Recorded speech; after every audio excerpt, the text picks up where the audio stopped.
Estimados alumnos, por favor, confírmenme si me escuchan. Buenas tardes, licenciado. Sí, se le escucha. Perfecto. Muy rápidamente me ha escrito nuestra compañera, a ver, voy a ver en este momento el nombre completo, Geraldine Velarde.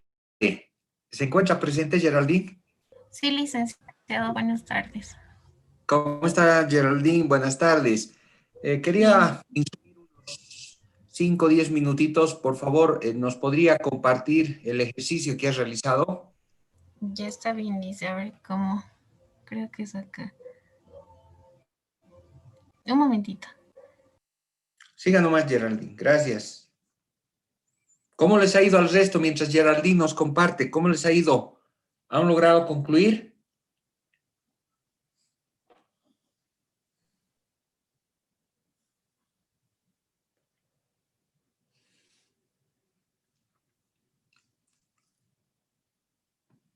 Hola, a ver, vayamos preguntando. Carlos Flores, Fabián, ¿cómo le ha ido? Me tienen que hacer host, creo, para compartir la pantalla. A ver, creo que sí. Tienes razón. A ver, vamos a ver en...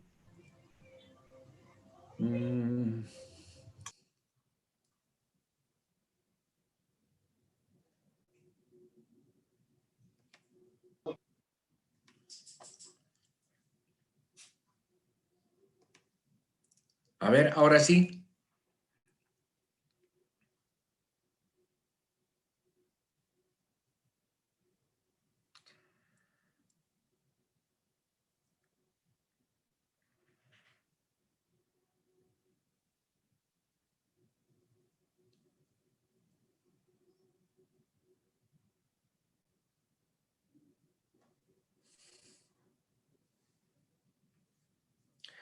Ahí tenemos la pantalla de Geraldine. Sí. Ese es el modelo que el licenciado nos había proporcionado, pero está súper lento. Acá está. Y a partir de acá es que lo había dejado el ICE del precio 15 y yo lo hice hasta el 50. Acá está todos los precios y para los datos igual. Hice la media, acá está el mínimo, la media y el máximo. Jale datos y arriba para el gráfico igual, el máximo, el promedio y el mínimo. Y la gráfica final salió así, que está acá.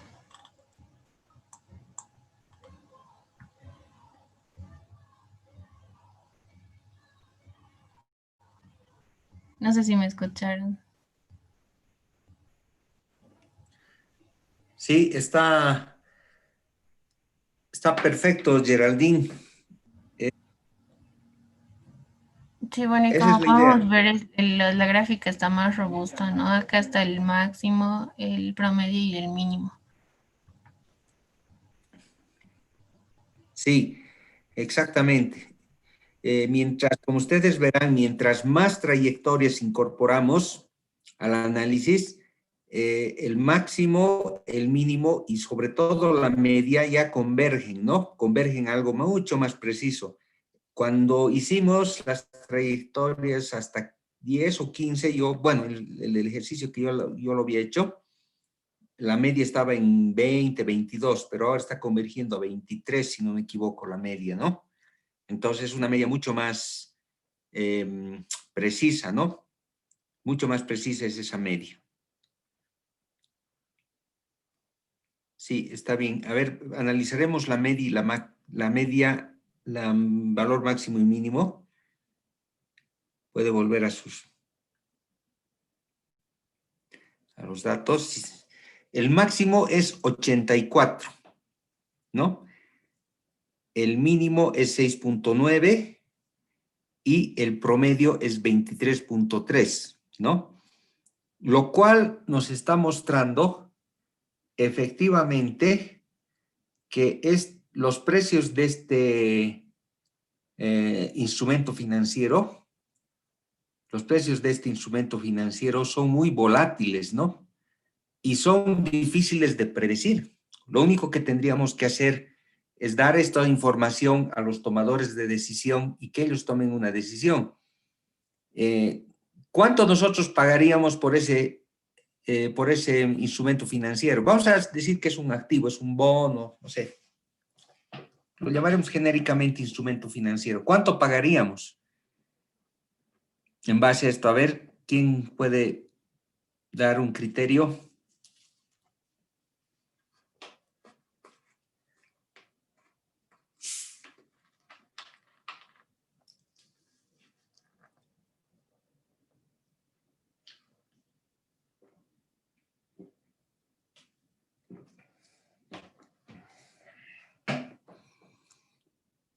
Porque es bastante amplio el rango, ¿no? Desde 80 es el rango. A ver, sitúese por favor, Yelandín, en su dato de 84. Quiero ver el rango de A hasta Z, de C hasta C6 a Z105, ¿no? A ver, dele buscar y seleccionar en la tabla de comandos. Está en la parte derecha, en la parte de arriba. Hay una como lupa. Buscar. Y la primera opción, buscar. Y póngale 84, a ver. ¿Buscar todos o siguiente? Buscar siguiente. Siguiente, póngale, siguiente. 79. No, pero esa es la siguiente. Qué raro, ¿no? Vámonos abajo a ver a donde tenemos el mínimo y el máximo. Cierre esa ventana, esa ventanita, ciérrelo. Ya acá está. Ahí, entonces sitúese en máximo. A ver, vamos hacia la derecha. Vamos viendo todos los datos hacia la derecha.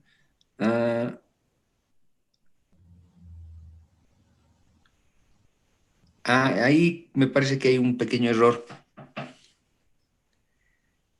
El máximo. Ya. A ver, en el 52, sitúese en el 52, ahí. Máximo AZ6. Hasta a Z105. Está bien, ¿no? Está bien. Sí, me parece que a ver, hay dos opciones, ¿no? Uno es el máximo de toda la serie, o también podemos... De Vámonos de cada nuevo serie. Sí, sí. A ver, vámonos nuevamente hasta el principio. Ahí máximo, dígale, nuevamente. Y sitúese en la parte de arriba, en la formulita, en la ventana de diálogo. No, en la ventanita donde está máximo C6, ahí.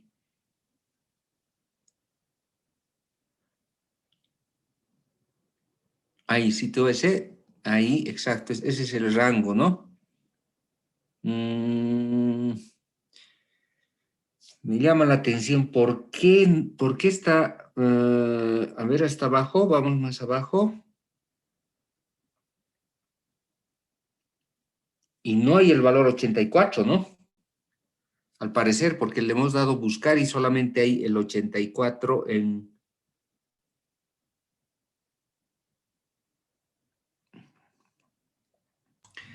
Recordando, este era el problema que tenía el compañero en la anterior clase, ¿no? Salía... Porque no debería ser el máximo, nos iremos a los... No hay, ¿no? No. No hay 84. Sí, porque sabe, en la línea de abajo donde hemos hecho los cálculos, ¿no? Ahí el máximo, a ver, sitúese en la celda BA, no, más abajito, más abajo, más abajo, más abajo, más abajo. BA 107. BA 107. Acá. Ahí. Ese es el mínimo, ¿no ve? Sí. A ver, incorpore esta fórmula. Más, ponga el signo más, min, M-I-N, paréntesis, y pintaremos el rango desde AZ,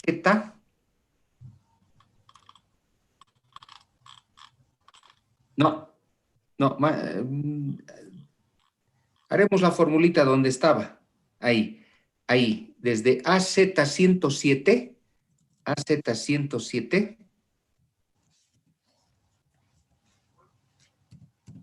107, dos puntos, ¿no? 2 puntos. Sí. La primera, ¿qué será la primera columna? La primera era la de acá. O a la izquierda, vámonos, a la izquierda. Más a la izquierda, ahí, C107. C107. C107, sí.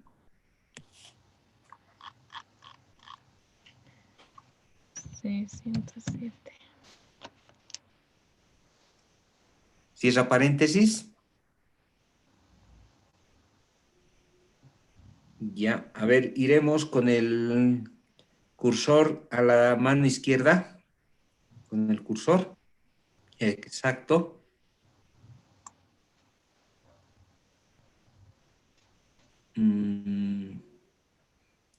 No hay el 6, ¿no?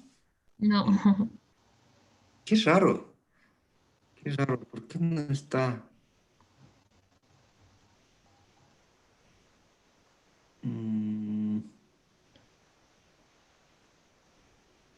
Ahora a la derecha, a ver. El 7 sería el que más se aproxima, pero no. 6.9, no.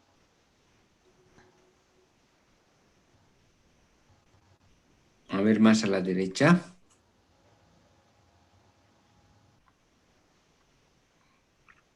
$6.95. Creo que sí está aquí. 6.9 tendría que ser, ¿no? Sí, ahorita lo vi. Acá está. Oh. Sí. Ese es, ¿no? 6.9. Está bien. Ya, perfecto. Está bien entonces. Ahora haremos la misma fórmula, haremos con el promedio y con el máximo. Ya, lo jalo, ¿no? Sí, vámonos. No. Ya, está bien. Puede, si quiere puede jalar ahí, jálelo. Y en el del medio, sitúese con ahí exactamente. En vez de poner min, póngale promedio.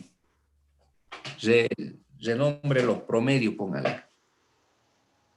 Ahí, promedio.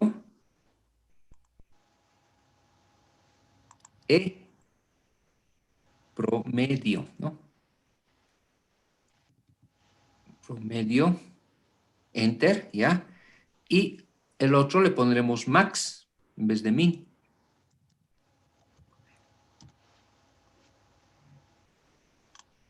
$84. A ver, veremos si hay 84. 84. Está calculando lo mismo, ¿no? Entonces debe haber.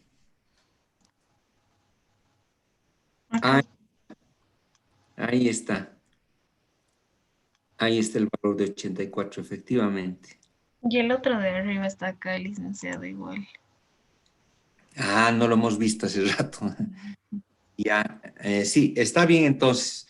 El máximo es 84, el mínimo 6.9 y el promedio 23, ¿no? Son los mismos valores que hemos obtenido. Exactamente. Bueno, siempre es bueno hacer pruebas, ¿no? Ahora volvamos al gráfico. Volvamos al gráfico, por favor. Bueno, y tenemos un gráfico efectivamente mucho más robusto, ¿no? Ahora, toma de decisiones, ¿no? ¿Cuánto pagamos por este instrumento financiero si queremos comprar? ¿Cuánto estaríamos dispuestos a pagar? ¿Cuánto pagarían ustedes? Entre 20 y 25, Lisa, tal vez. El promedio. Claro, podríamos pagar, a ver, ¿cuál sería mi análisis? O sea, les estoy dando mi análisis, lo que no significa que no hayan otros análisis, ¿no? Que haya otro criterio, digamos, de toma de decisión. O sea, no significa absolutamente nada, ¿no? Lo que les voy a decir, ¿no? Si yo estuviera comprando, entonces yo podría pagar 23, algo, 23, 25, ¿no? De repente 30 podría pagar, ¿no? ¿Por qué creen ustedes que tomaría esa decisión?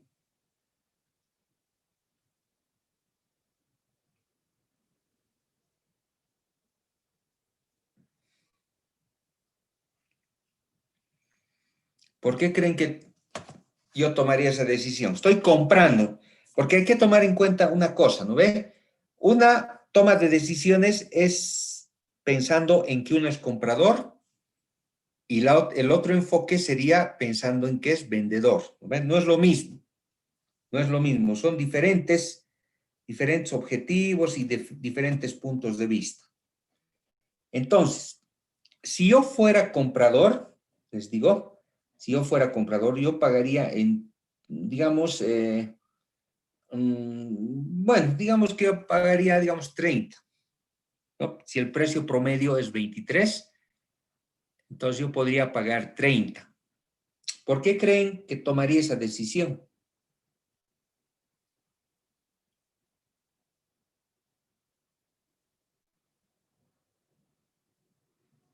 ¿Por qué creen ustedes que yo tomaría esa decisión? ¿Qué me lleva a tomar esa decisión?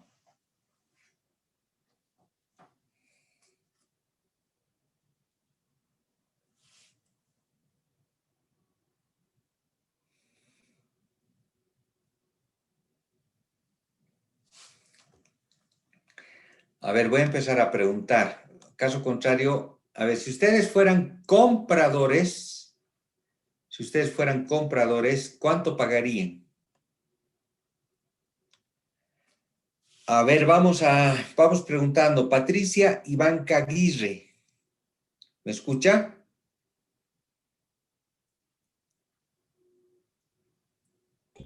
Buenas tardes, licenciado. Sí, lo escucho.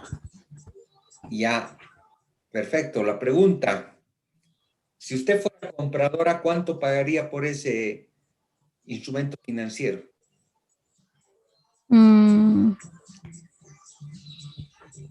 Unos $17. ¿Y qué le llevaría a tomar esa decisión? Depende del riesgo al cual me estaría llevando. Dependiendo de lo que estamos viendo, sería que no existe un gran riesgo. Bueno, ese es mi análisis desde mi perspectiva, licenciado. Ya, sobre todo desde una perspectiva compradora. Es que usted Sí, está comprando, sí, ya, licenciado. por un tema de riesgo. Ujú. Ya. A ver, colega, Criales Mamani Sergio Oliver, ¿cuánto usted pagaría?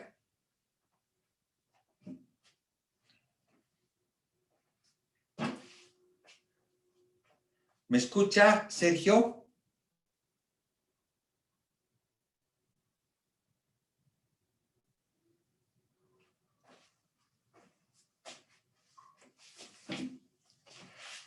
Hola, Sergio, ¿me escucha?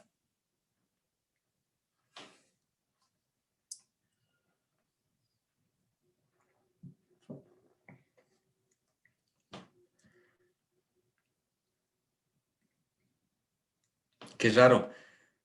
¿Todos me escuchan? ¿O se me está cortando el micrófono? Sí, se le escucha. No, se le escucha, licenciado. Ah, ya. Es que como no responden, pienso que tal vez estoy hablando solo. A ver, no responde Sergio. Sergio Oliver. A ver, otro amigo. Omar Diego Mamani Fernández, ¿me escucha? Buenas tardes, licenciado. Lo escucho. Buenas tardes, Omar, Diego. ¿Qué le dicen, Omar o Diego? Omar, Omar, ¿cómo está Omar? Buenas tardes. ¿Cuánto pagaría eh, y cuál sería el criterio? ¿En qué se va? mi criterio, y básicamente tomaría los riesgos, ¿no? Al cual me voy a, como comprador, enfrentar. Y yo lo que, desde mi perspectiva, trataría de pagar lo mínimo, entre, no sé, bajar, tratar de acortar así el precio, el promedio. Ya, lo mínimo entonces, por un tema de riesgo, ¿no? Ya, ahí les hago una pregunta. Ahí les hago una pregunta. Este instrumento financiero, teniendo esta información del mínimo máximo y del precio promedio, podemos deducir, podemos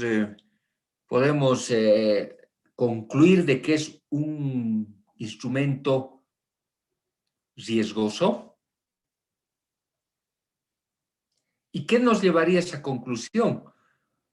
¿O qué nos llevaría a una conclusión de que no es riesgoso? A ver, iremos por esa pregunta, dado que dos compañeros se han dicho por un tema de riesgo. Iremos por ese lado. A ver, voy a seguir preguntando.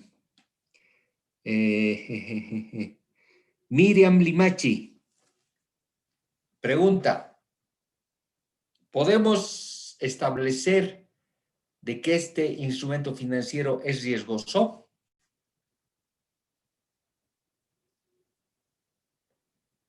Hola Miriam, ¿me escucha? Sí, Lice. ¿Podemos concluir de que es riesgoso? Hol- Hola Miriam, ¿me escucha?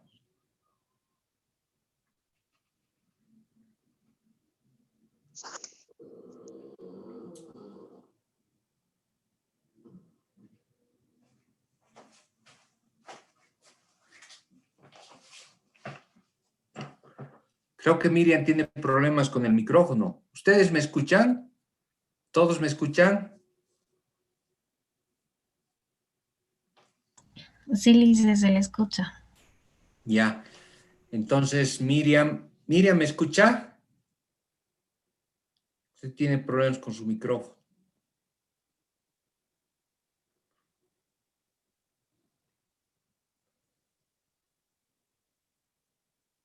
A ver, no me responde. A ver, Ayelén Díaz Valdés, ¿me escucha?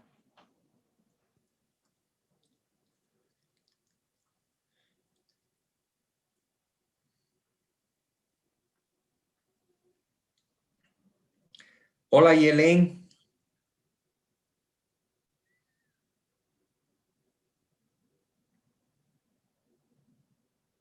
No, me parece que no me escucha.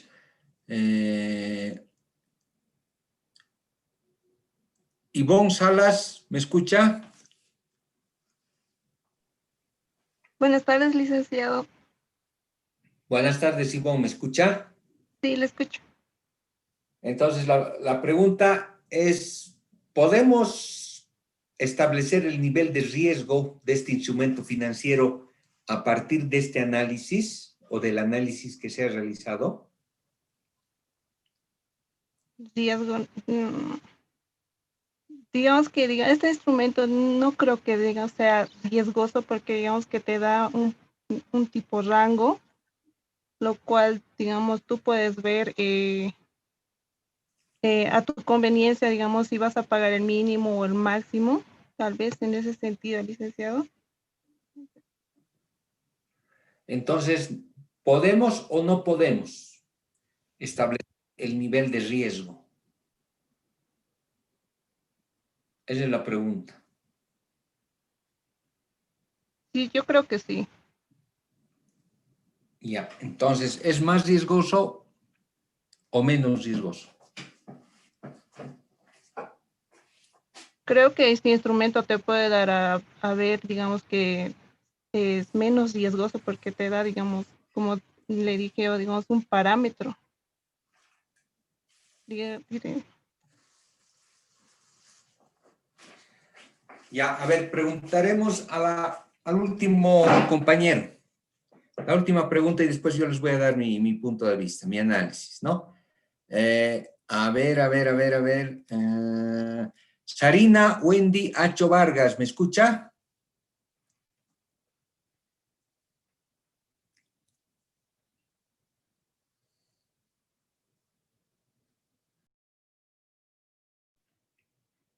Hola Sarina, ¿me escucha?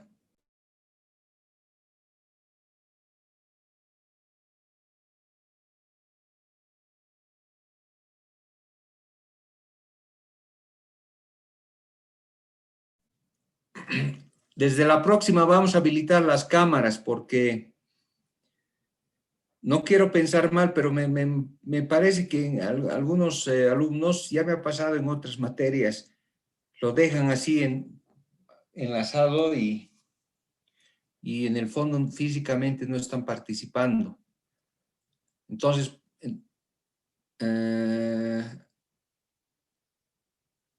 ahorita, Ayelen, ya, a ver, Sarina, ¿me escucha?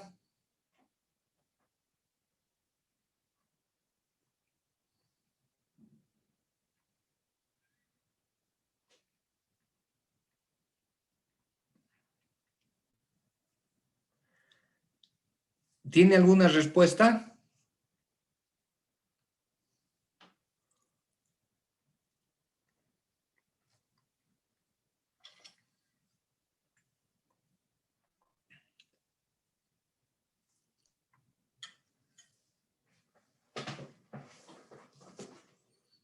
Nos dice que tiene problemas, Sarina.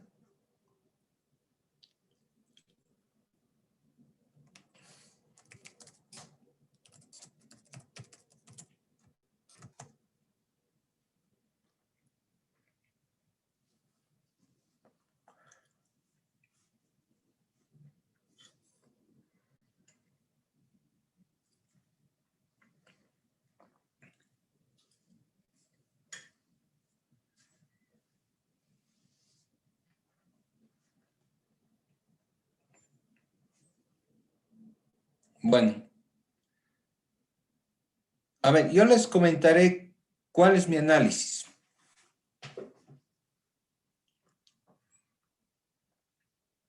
Mi análisis primero parte del análisis de la volatilidad, ¿no? Vemos que el precio de este instrumento financiero es volátil. ¿Qué significa que es volátil? Significa que su precio, el rango de variación de los precios históricos es muy ampliado, ¿no?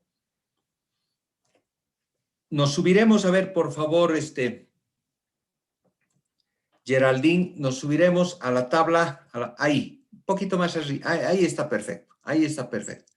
Fíjense, la volatilidad de este instrumento financiero es del 50%, ¿no? ¿Qué significa que la volatilidad sea del 50%? Ahí está calculada la volatilidad. ¿Qué significa que la volatilidad sea del 50%? Significa justamente lo que estamos viendo en el resultado, en el análisis, o estamos viendo como resultado del análisis, de que el precio puede variar en un 50% en un determinado periodo, ¿no?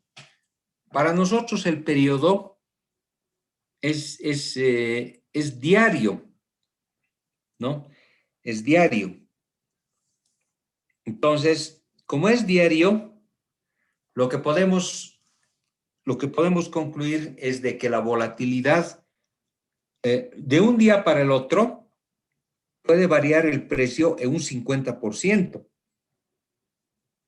Pero este 50% puede ser hacia arriba o hacia abajo, ¿no? Me explico. Si el precio en un día es 100, al día siguiente el precio podría estar en 50 o podría estar en 150. Antes que siga hablando, ¿me escuchan? Sí, Sí, licenciado. Perfecto. Entonces, este precio podría tener una fuerte variación de día a día, ¿no? En un día, reitero, podría estar en 150 y en el mismo día o al día siguiente podría estar en 50, ¿no? Tomando en cuenta que en algún momento ha estado en 100 el precio. ¿Qué significa eso? Para nosotros la volatilidad, ¿qué significa? ¿Qué representa la volatilidad? ¿Qué representa?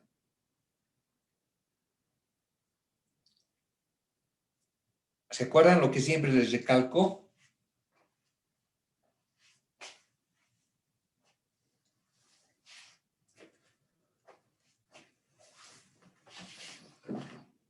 Para nosotros la volatilidad es el riesgo.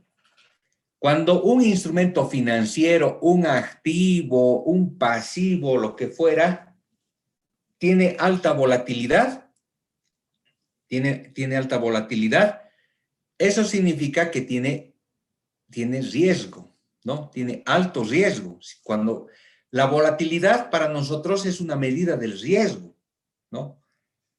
Reitero, si un activo financiero, un instrumento financiero, como ustedes quieran llamar, o podría ser un pasivo, es volátil, significa que tiene un mayor nivel de riesgo.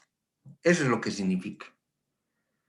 Entonces, ahí viene la primera respuesta a la pregunta que yo he dicho de cómo nosotros deducimos que tiene este instrumento financiero, tiene un riesgo alto. Respuesta, porque la volatilidad del comportamiento del precio de este instrumento financiero es del 50%.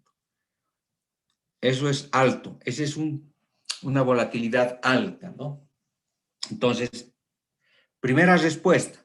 Segunda respuesta, en función a la volatilidad, ¿cuánto pagamos? ¿No? Bueno, nos han dicho que podemos pagar un precio bajo por el nivel de riesgo, etcétera, etcétera. Entonces, coincidimos en que hay un mayor nivel de riesgo, ¿no? Coincidimos plenamente en ese concepto. Pero ahora la siguiente pregunta es, ¿cuánto pagamos? ¿No? Se han vertido 3 o 4 criterios de cuánto realmente deberíamos pagar, o 5 si no me equivoco. Entonces, lo que tenemos que definir ahora es el precio, cuánto pagamos. Entonces, mi posición sería pagar un precio, si es que se puede, ¿no? Porque podemos ofertar. Otra cosa es que nos vendan, ¿no ve? Podemos ofertar. Ustedes podrían decir, yo te pago $1, ¿no ve? Pero obviamente el vendedor, o hay que ver si el vendedor está de acuerdo en venderse a ustedes en $1, ¿ve? Eso no sabemos exactamente si va a suceder o cómo va a suscitarse ese tema, ¿no? Entonces para mí, la decisión sería pagar un precio que esté rondando o que esté muy, muy ligeramente por debajo del precio promedio, ¿no? Porque el precio mínimo es 6.90 y el promedio es 23, ¿no? Claro, si al vendedor le decimos yo te pago 7, 8, salvo que esté presionado por liquidez, entonces nos va a vender, pero si no está presionado por liquidez, entonces muy difícilmente nos va a vender, ¿no? Entonces tenemos que ofrecerle un precio que sea razonable, ¿no ve? Tiene que ser un precio razonable. Entonces el precio razonable para mí sería un precio que esté bordeando en los $23, que es el promedio, ¿no? ¿Por qué yo pagaría eso? ¿No? ¿Por qué yo pagaría eso? Pagaría porque sé que este instrumento financiero en algún momento ha costado o ha valido 80, 84, para ser más precisos, ¿no? ha tenido un costo de 84. Entonces, habiendo tenido un costo de 84, en algún momento podría valer 84.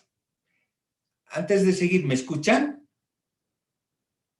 ¿Me escuchan? Por favor, confirmarme.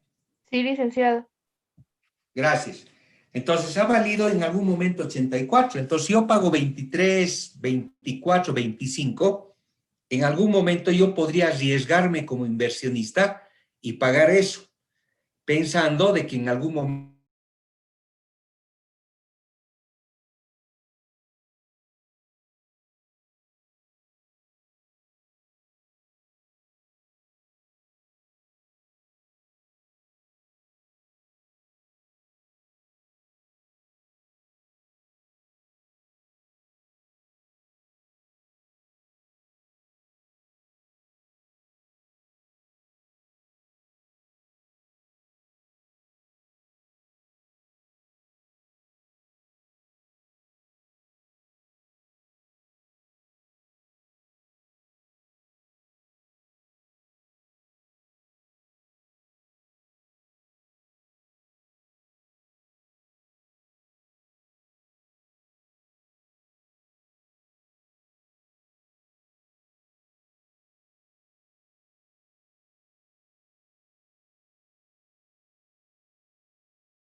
Hola, ¿me escuchan?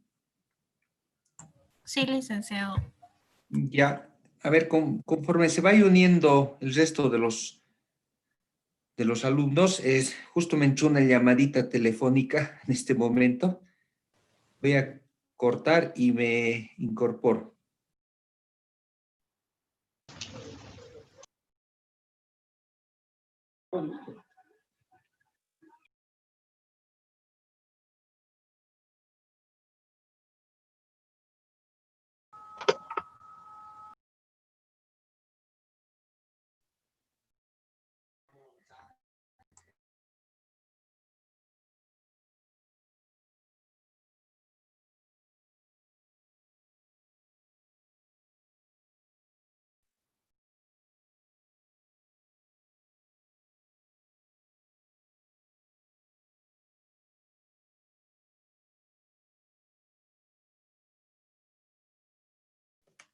Hola, bueno, continuaremos, estimados alumnos. Entonces, dos aspectos ya para concluir el análisis de este ejercicio, ¿no? El primero es de que este es un activo, puede ser un activo o un pasivo, llamémoslo así, instrumento financiero que presenta alto riesgo, ¿no? Ese es la primera conclusión, puesto, ¿en qué nos basamos en esa conclusión, no? Nos basamos en que la volatilidad que muestra es bastante elevada, ¿no? Esa es la conclusión a la cual llegamos, ¿no? Es un activo financiero que presenta alta volatilidad del 50% en el comportamiento de su precio histórico y por tal motivo, su precio es bastante volátil, el precio mínimo es de 6.9, el precio máximo 84 y por tanto presenta un alto nivel de riesgo, ¿no ve? Primer elemento. Segundo elemento, ¿cuánto pagamos? Entonces, como yo sé, si yo soy comprador,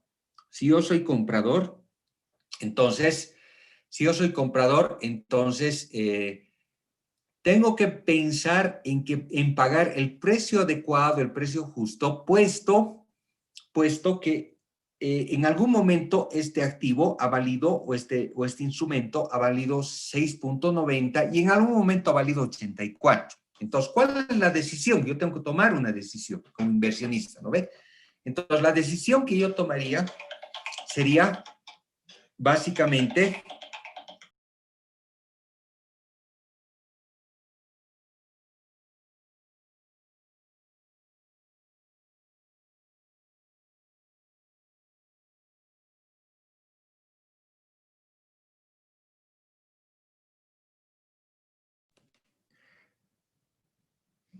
entonces, la decisión que yo tomé tiene que ser como comprador, tiene que ser orientada a que en algún momento el precio ha sido de 84, ¿no? Entonces, primer elemento. Segundo elemento, tengo que pagarle al vendedor un precio que sea lo suficientemente razonable como para que él diga, bueno, vendo este activo financiero. Y para mí, ¿cuál debería ser el precio justo? El precio que esté rondando el precio promedio, que esté en el orden de los 23, podríamos decir 25 dólares, ¿no ve? Entonces, esos serían los criterios por los cuales yo tomaría una decisión, ¿no? Bueno, no sé si tienen alguna pregunta. Pasaremos ya al siguiente tema. ¿Tienen alguna pregunta? No, licenciado. Perfecto. Muchas gracias, Geraldine, por el apoyo. Está bien, dice, no se preocupe. Gracias a usted.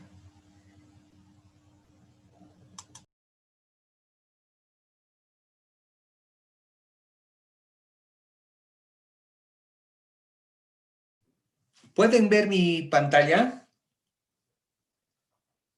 Sí, licenciado. Perfecto. Bueno, vamos a partir ahora de analizar, vamos a cambiar un poquito ya el tema, ¿no? Cambiamos ya de tema, ya dejamos atrás lo que es el modelo browniano. pero mi recomendación es que el modelo browniano es muy poderoso, es muy potente el modelo browniano. Entonces pónganle mucho empeño, mucha dedicación a este modelo, puesto que les puede ayudar a tomar varias decisiones y decisiones importantes, ¿no? Ahora, seguimos en esa línea, ¿no? De los modelos, ¿no? Vamos a ver dos modelos que nos permiten medir el riesgo de liquidez y el riesgo de tasas de interés, ¿no? Dos modelos. Entonces, si ven la lámina, y por favor me confirman, me escuchan y ven la lámina. ¿Hola? Sí, licenciada, se ve y se escucha. Sí, licenciado, se ve. Gracias por la confirmación. Entonces acá tenemos en la lámina una presentación que es relacionada a la gestión de riesgo de liquidez y de tasas de interés. Pero no quiero yo abarcar la materia de gestión de riesgos, puesto que ya hay otro docente que da esa materia. Sin embargo, no podemos dejar de perder de vista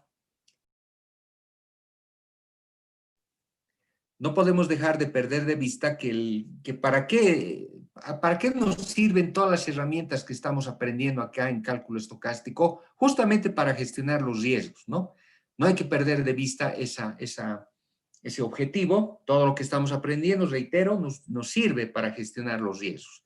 ¿Y en qué etapa entra la materia de cálculo estocástico? Hemos dicho en la segunda etapa del proceso de gestión de riesgos, que es la medición de los riesgos, ¿no?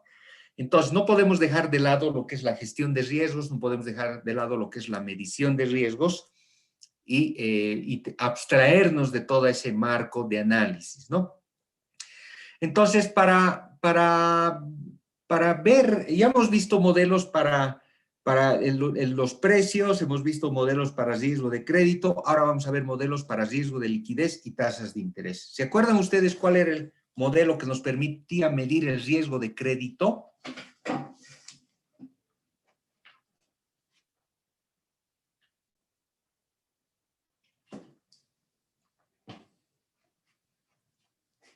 ¿Se acuerdan?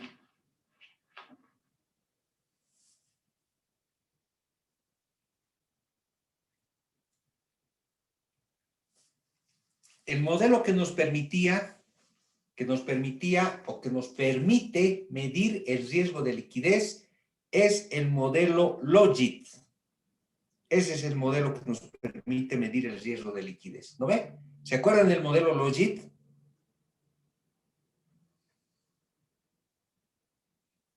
¿Hola? ¿Me escuchan? Hola, hola. Se escucha bien, licenciado, y sí, bueno, por mi parte dice, yo me acuerdo del modelo. Ah, ya, está bien. Es que como no me responden si se escucha, entonces yo pienso que se ha cortado la comunicación, que dicho sea de paso, es mala. Yo me he cambiado a Entel y tengo muchos problemas con Entel. Entonces, a ratos cuando no me responde nadie, entonces pienso que por ahí se ha cortado la comunicación o por ahí hay algún problema, ¿no? Bueno, entonces, ¿se acuerdan del modelo Logit? El modelo Logit nos permitía medir el riesgo de crédito. Acabamos de ver el modelo browniano y el browniano geométrico, ¿no? Que es geométrico, que es una variante respecto al enfoque de la variable aleatoria del modelo browniano, ¿no? Nada más.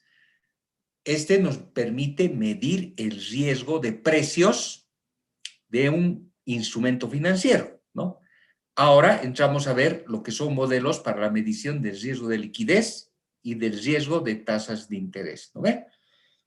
Entonces, para ese efecto, lo que vamos a hacer es, primeramente, hacer un repaso conceptual de todo lo que es qué entendemos por liquidez, qué entendemos por riesgo de liquidez, qué entendemos por gestión del riesgo de liquidez, ¿no? Entonces, se ve la presentación, ¿verdad? Sí, licenciado. Entonces, toda esta parte está relacionada a lo que es la gestión del riesgo de liquidez, ¿no?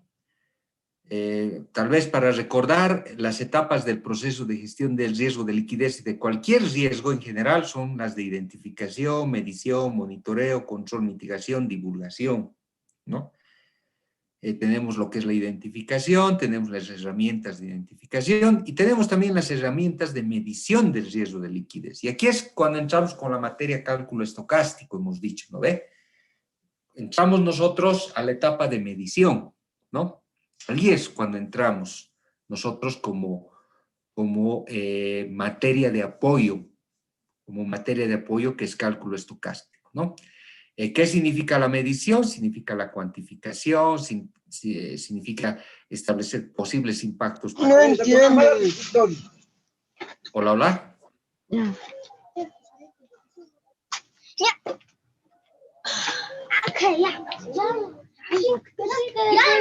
Ya no suena. Ella pega, el papá le pega.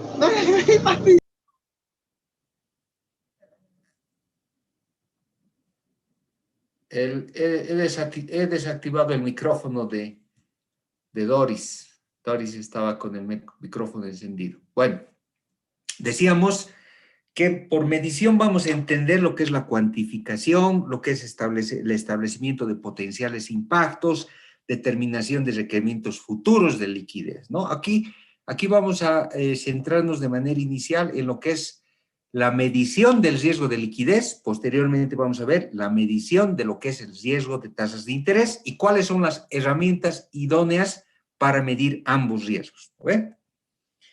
Entonces, ya a sabiendas de lo que es la medición del riesgo de liquidez, ¿cuáles son las herramientas para medir el riesgo de liquidez? La primera herramienta es la posición estática estructural de liquidez, ¿no?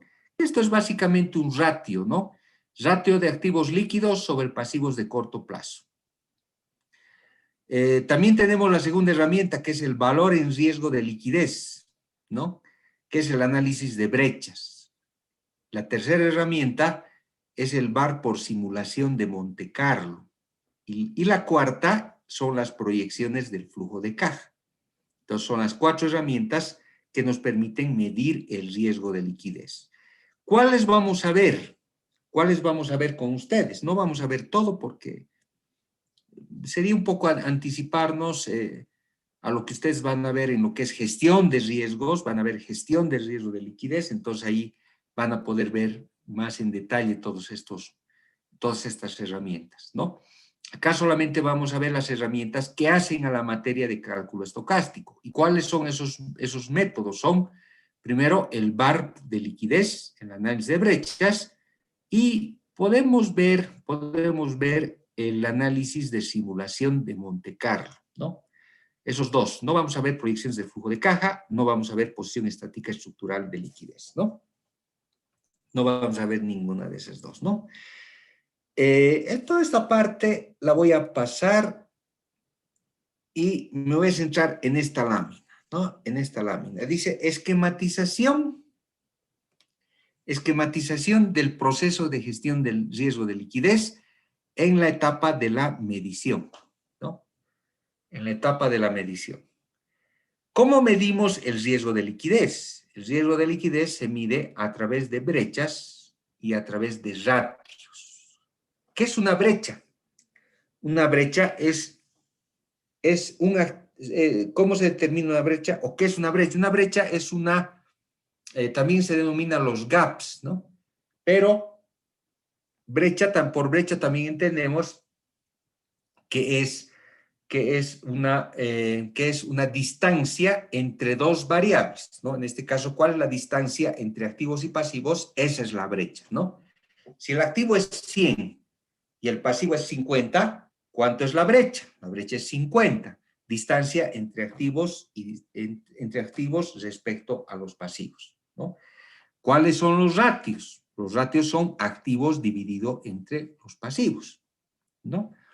Ahora, ¿cuántas brechas de liquidez podemos obtener? Podemos obtener 3 brechas. Una brecha contractual, una brecha esperada y una brecha dinámica, ¿no? Estas brechas también se denominan escenarios escenario contractual, escenario de brechas contractual, escenario de brechas esperado y escenario de brechas dinámico, ¿no? ¿Cómo nos manejamos en términos de ratios? En términos de ratios nos manejamos como la diferencia o el cociente, mejor dicho, entre los activos y los pasivos. Esos son los ratios, ¿no? Activo dividido entre pasivo. Podemos distinguir dos ratios de liquidez, un ratio de primera línea y un ratio de segunda línea, ¿no? Así nos manejamos con lo que son los ratios.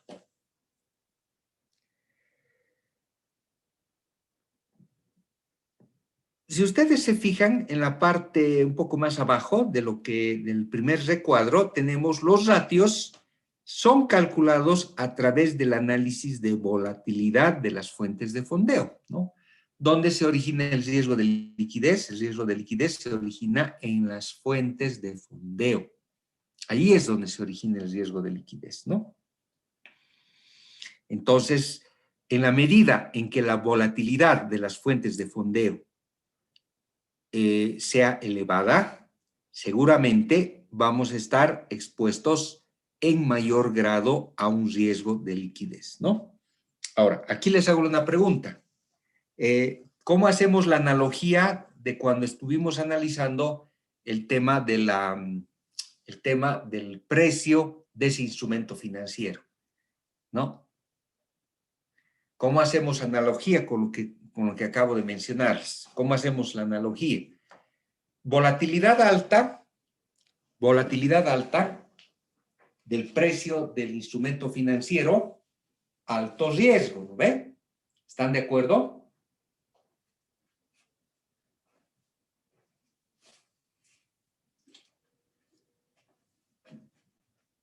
Hola, hola. ¿Me Sí, escuchan? licenciado. Ya, entonces, volatilidad alta, precio del instrumento financiero elevado, ¿no? Riesgo elevado, ¿no? Volatilidad elevada, precio elevado o con mucha variación, porque podría no solamente ser precio elevado, sino precio muy bajo, ¿no? Y, por otro lado, riesgo elevado. Eso significa una alta volatilidad y, por ende, alto riesgo. ¿Qué pasa si las fuentes de fondeo son iguales? Son volátiles las fuentes de fondeo. ¿Saben ustedes lo que es una fuente de fondeo?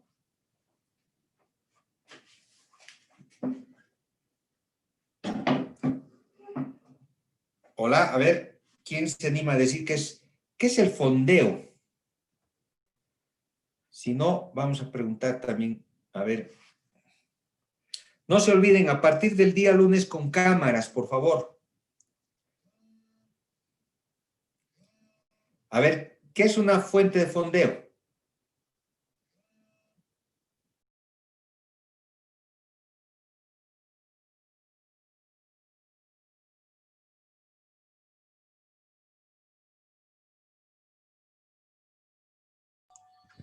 Licenciado,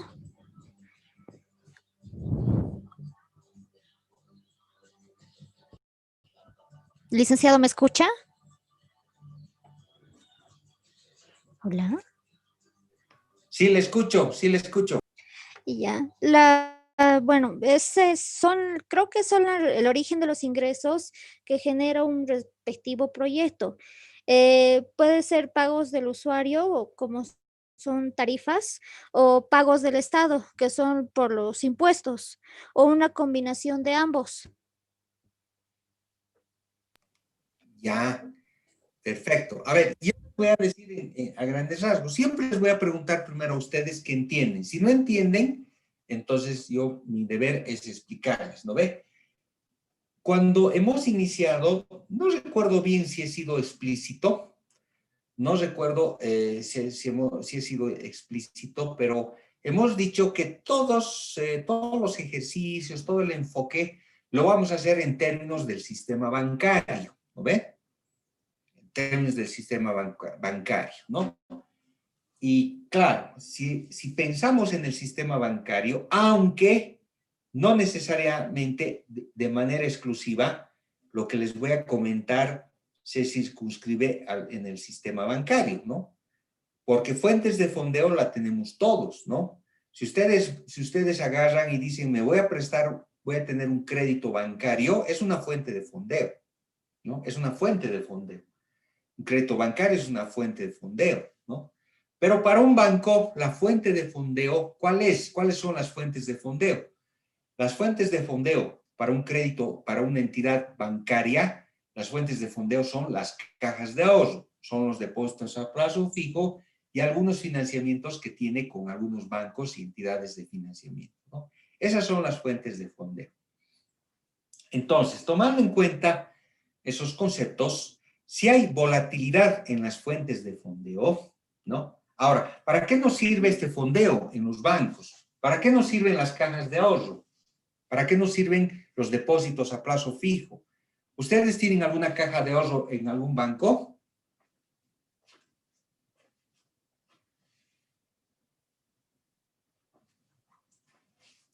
¿Tienen una caja de ahorro en algún banco? Sí, licenciado. Entonces, ustedes depositan en esa caja de ahorro dinero, ¿no ve? Sus ahorros, dicen, a ver, yo tengo ahorita 100, 200, 1000 bolivianos y no me los quiero gastar, entonces agarro y deposito en mi caja de ahorro, ¿no ve? Para ustedes son ahorros, para el banco es una caja de ahorro y significa una fuente de fondeo. ¿El banco qué hace con ese dinero? ¿Qué hace con ese dinero?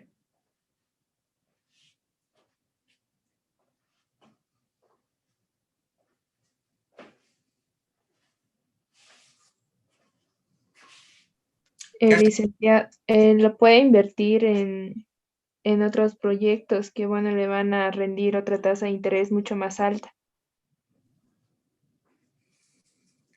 Perfecto. O puede dar créditos, ¿no ve? ¿Cuánto le pagan de interés la compañera que nos dijo que tenía una caja de ahorro? ¿Cuánto le pagan de interés de su caja de ahorro? Bueno, licenciado, cada mes miro que, no sé el porcentaje en esos momentos, pero lo que miro que me depositan es como unos 16 centavos, por ahí más o menos. Ya. Pero eso debe ser una tasa, digamos, del 4% anual. Eso le debe pagar el banco, ¿no? 3-4% anual, ¿no? Entonces, sus ahorros, vamos a suponer, no quiero que me diga cuánto tiene de ahorros porque hay secreto bancario, ¿no? Entonces, vamos a suponer que sus ahorros son 1000 bolivianos. A usted le pagan una tasa de interés del 4%. Y eso les representa, digamos, 16 centavos o 1 boliviano al mes, digamos, ¿no? Vamos a tomar ese ejemplo. Con esos 1000 bolivianos, ¿qué hace el banco? ¿No? El banco, ¿qué es lo que hace con los 1000 bolivianos? Por un lado, con los 1000 bolivianos, lo que hace el banco es, puede hacer inversiones, ¿no ve? Puede hacer inversiones o también puede dar créditos. Eso es lo que hace el banco. Eso es lo que hace el banco con el dinero, con esos 1000 bolivianos que ha depositado la compañera, ¿no ve? Ahora, ¿qué pasa? ¿Qué pasa si decimos que esa fuente de fondeo es volátil, ¿no? Es volátil. Es decir, hoy puede haber 1000 bolivianos, mañana 1500, pasado 500 bolivianos. ¿Qué sucede si es volátil esa fuente de fondeo? Entonces, a ver, antes de pasar con el análisis, esos 1000 bolivianos para el banco es la fuente de fondeo, ¿no? Es el fondeo que tiene. El banco con ese dinero no se lo guarda en la bóveda, ¿no ve? No se lo guarda en la bóveda. Lo que hace es agarrar, hacer inversiones y dar créditos. Eso es lo que hace el banco con ese dinero, ¿no ve? No se lo guarda en la bóveda porque tiene que ganar dinero. Ahora, si a la compañera el banco le paga el 4%, entonces las inversiones y los préstamos tienen que estar por encima del 4%, ¿no? Tienen que estar por encima del 4%. Entonces, en otras palabras, el banco a nosotros nos paga el 4%, pero da créditos por por el doble, al 8%, al 10%, al 15%, al 20%. ¿No ve? Eso se llama intermediación financiera. Eso es lo que se llama intermediación financiera, ¿no? Entonces, este fenómeno de intermediación financiera no es más que la acción de captar y colocar créditos. Captar y colocar créditos. Esa es la actividad básica de intermediación financiera. Entonces, ahí generamos justamente una brecha entre tasa activa y tasa pasiva, ¿no? Ahora, por otro lado, ¿qué es lo que sucede si estas fuentes de fondeo, estas cajas de ahorro son volátiles? A ver, les dejo el micrófono a ustedes para su análisis.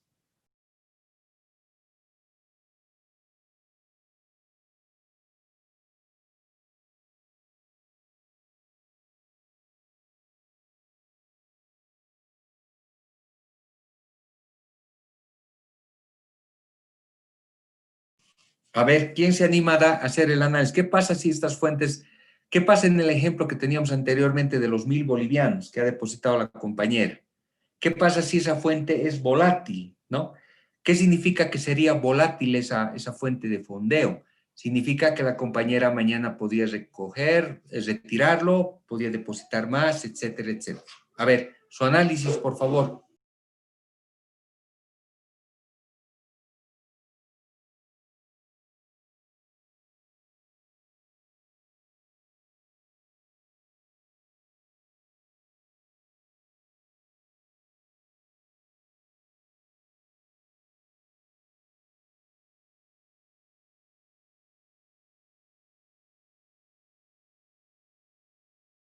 Licenciado.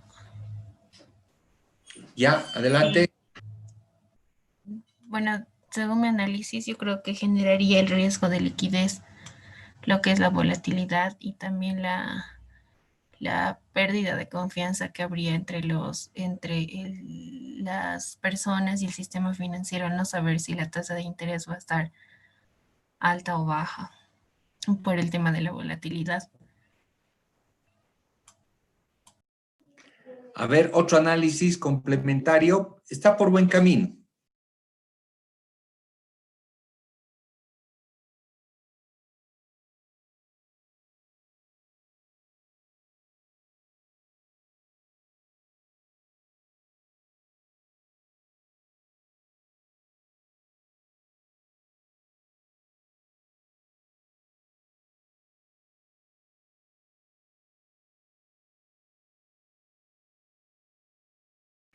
A ver, ¿quién se anima?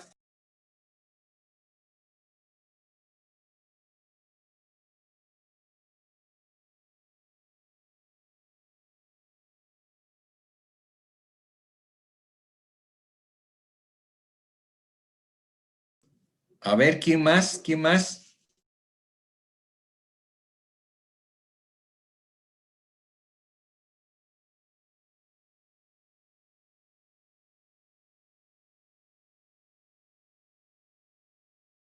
A ver, vamos a ir preguntando. A ver, Mayli Hurtado, ¿cuál es su criterio? Yo pienso que se presentaría un riesgo de liquidez, ya que no va a ser seguro tener esos 1.000 bolivianos mañana, como lo tengo el día de hoy.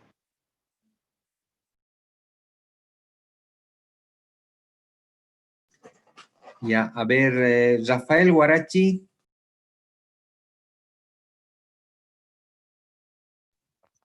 Sí, licenciado. También concuerdo que va a haber un riesgo de liquidez, ya que el intermediario o la intermediación financiera lo que hace es captar y colocar, pero al captar estos 1.000 bolivianos no va a ser fijo, no va a ser seguro y el riesgo es muy volátil, por lo que va a haber un riesgo de que mañana se lo pueda sacar la persona, los 1.000 bolivianos. Y a ver, una última pregunta a Silerico Herrera Gracia, Esther. Buenas tardes, licenciado. Buenas tardes. Igualmente, en mi análisis pienso que a mayor volatilidad de las fuentes de fondeo va a haber un mayor riesgo de liquidez.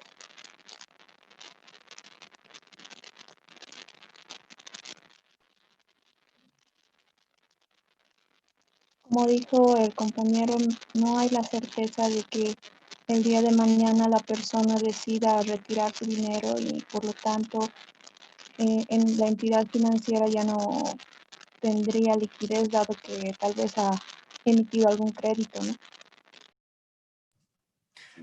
Correcto. A ver, un último criterio. Roberto Martínez, está sin micrófono. Así, Roberto Martínez, por favor, está con micrófono.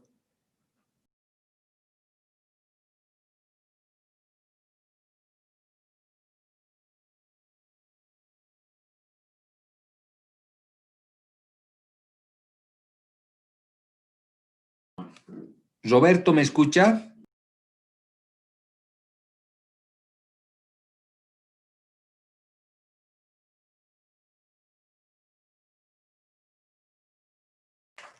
Creo que no me escucha. A ver, otro compañero, Fernández Calderón. Buenas tardes, licenciado. ¿Cuál es su nombre, perdón?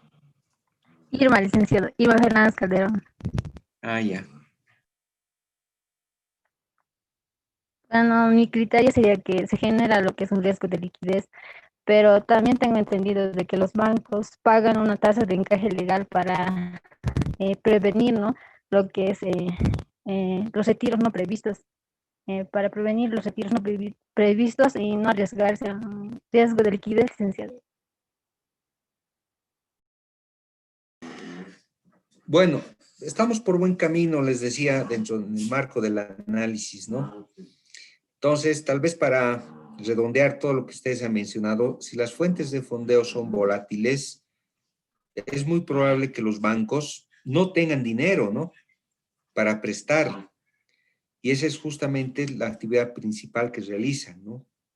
Captan y colocan, prestan crédito, de eso viven, ¿no?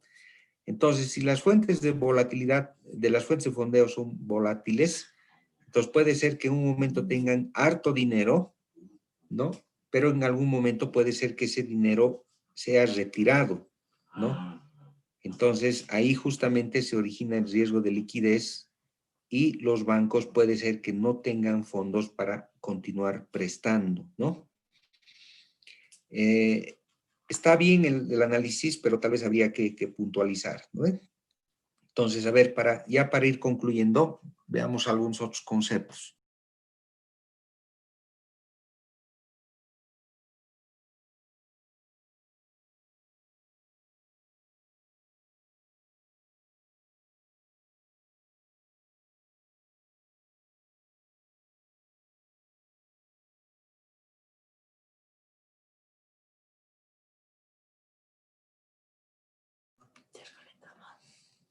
Algunos conceptos que son importantes cuando estamos analizando la liquidez, ¿no? Tenemos que analizar fundamentalmente lo que son el comportamiento y la eventual volatilidad que podrían tener los depósitos a la vista. Antes, por favor, ¿me escuchan y ven la pantalla? ¿Me escuchan? Sí, licenciado. Ya. ¿Y ven la pantalla? También Sí, se ve licenciado. Ya, está bien. Entonces, cuando estamos analizando la liquidez, reitero, hay que ver el comportamiento de los depósitos a la vista, como dice en la pantalla, depósitos a plazo fijo, depósitos en cajas de ahorro y además cómo se comporta nuestra cartera de créditos, ¿no? Esos son aspectos que son importantes de ser analizados. Y también podríamos tener otros productos, ¿no? Por ejemplo, inversiones, etcétera, etcétera, ¿no? ¿Y qué hay que hacer con estas variables, con el análisis de estas variables? Hay que ver sus tendencias, su comportamiento, estacionalidad y sobre todo la volatilidad, ¿no? Por ejemplo, en el cálculo, en el rubro de depósitos a la vista, por poner un ejemplo, lo que tenemos que calcular es la porción volátil de esos depósitos a la vista y lo que es la porción estable o permanente de esos depósitos a la vista, ¿no? Lo propio en el caso de los depósitos a plazo fijo, ¿no? Hay que ver, por ejemplo, en los depósitos a plazo fijo, también hay que calcular la porción volátil, la porción estable o permanente, y también en qué medida estos depósitos se van renovando, ¿no? Se pueden renovar en el tiempo, ¿no? Y en el caso de la cartera de créditos, lo que hay que ver es analizar los tipos de crédito, los subproductos, ver si son créditos de consumo, ver si son créditos de vivienda, que seguramente van a tener otro comportamiento, ¿no? Acá lo que está faltando son las cajas de ahorro, ¿no? Las cajas de ahorro son un pasivo, son un componente muy importante en la estructura de fondeo de las entidades, ¿no? Entonces, para recordar simplemente es mencionar de que las fuentes de fondeo que tienen los bancos están constituidos por depósitos a la vista, cajas de ahorro, depósitos a plazo fijo y otros financiamientos tanto internos como externos, ¿no? Esas son las fuentes, las principales, digámoslo así, las principales fuentes de fondeo, ¿no? Todas estas fuentes de fondeo son pasivos, son pasivos. Significa que son deudas, son obligaciones que tienen los bancos con el público en general y con personas jurídicas, ¿no? Son pasivos. ¿Qué es la cartera de créditos? La cartera de créditos es un activo, ¿no? Es un activo. Entonces, fíjense, cuando estamos analizando las brechas de liquidez, estamos calculando las volatilidades, las renovaciones, estamos analizando la cartera de créditos por tipo de crédito, por su producto, lo que estamos en realidad construyendo la información para poder analizar lo que son las brechas de liquidez, brechas entre activos y pasivos, ¿no ven? Eso es para ir concluyendo como marco conceptual. No sé si tienen alguna pregunta, alguna duda al respecto.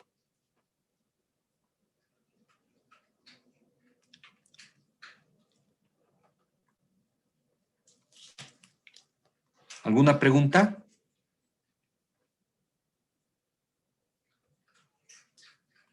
Finalmente, tenemos lo que son los ratios de liquidez. Ahí hay algunos casos, algunos ejemplos. Y en la parte derecha tenemos que son las brechas de liquidez, ¿no? Cuando estamos analizando los ratios, tenemos activos sobre pasivos. Ahí podemos definir porcentajes mínimos. Tenemos lo que son los los activos líquidos y lo que son los pasivos exigibles, ¿no? Y podemos determinar razones de liquidez, ¿no? Eso lo vamos a ver más en detalle y con más calma el día lunes, ¿no? ¿Qué vemos en lo que son las brechas de liquidez, ¿no? ¿Qué es una brecha? Una brecha hemos dicho que es una diferencia. De liquidez es la brecha que existe entre lo que son los activos versus los pasivos, ¿no? Y ahí, cuando estamos analizando las brechas de liquidez, tenemos que determinar lo que son los fondos disponibles, fondos interbancarios, los activos líquidos, que son los pasivos exigibles. Pasivos exigibles son, por ejemplo, depósitos a la vista, cajas de ahorro, algunas obligaciones internas y externas que nos van a permitir tener una visión clara de lo que es riesgo de liquidez y al mismo tiempo, apoyados con esta información, vamos a poder correr modelos, ¿no? No sé si tienen alguna consulta al respecto.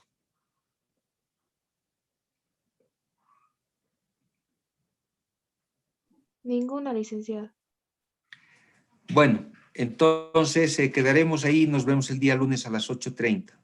Muchas gracias y buen fin de semana. Hasta luego, Gracias, licenciado. licenciada. Hasta luego, licenciado. Gracias, licenciado. Hasta el lunes.